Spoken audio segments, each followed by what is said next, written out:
சேலம் மாவட்டத்தில் கொலை வழக்கில் கைதாகி ஜாமீனில் கையெழுத்திட்டு வந்த இளைஞர் ஏரியில் சடலமாக மீட்கப்பட்டுள்ளார்.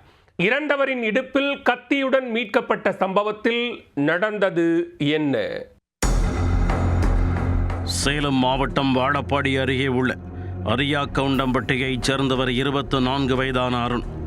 கடந்த வருடம் சூரமங்கலம் பகுதியில் நடைபெற்ற கொலை சம்பவத்தில் முக்கிய குற்றவாளியாக கைது செய்யப்பட்டு சிறையில் அடைக்கப்பட்டார்.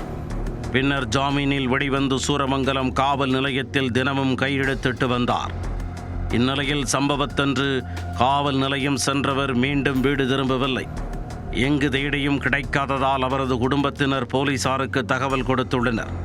அப்போதுதான் காடையாம்பட்டி அருகே உள்ள டேனிஷ்பேட்டை ஏரியில் அருண் சடலமாக மிதந்தது தெரிய வந்தது. கொலை வழக்கில் தொடர்புடையவர் ஏரியில் சடலமாக மிதக்கிறார் என்ற தகவல் தீயாய் பரவ தீயணைப்புத்துறை விரைந்து சென்றனர். அருணின் சடலத்தை மீட்டு கரைக்கு கொண்டு வந்தபோது அதிர்ச்சி அடைந்தனர். காரணம், அருணின் இடுப்பில் கத்தி ஒன்று குத்தி இருந்தது. உடனே தீவட்டிப்பட்டி போலீசாருக்கு தகவல் அளிக்க அருணின் இறப்பில் உள்ள மர்மம் குறித்து விசாரணையை தொடங்கினர். கொலைக்கு படிக்கு படியாக அவரை திட்டமிட்டு தீர்த்து கட்டியிருப்பார்களா என்ற சந்தேகத்தில் விசாரணையை தீவிரப்படுத்தி உள்ளனர். உடலை உடற்கூறாய்விற்காக அனுப்பி வைத்து அருணின் செல்போன் எண்ணை ட்ராக் செய்து ஏதாவது துப்பு கிடைக்கிறதா எனவும் விசாரித்து வருகின்றனர்.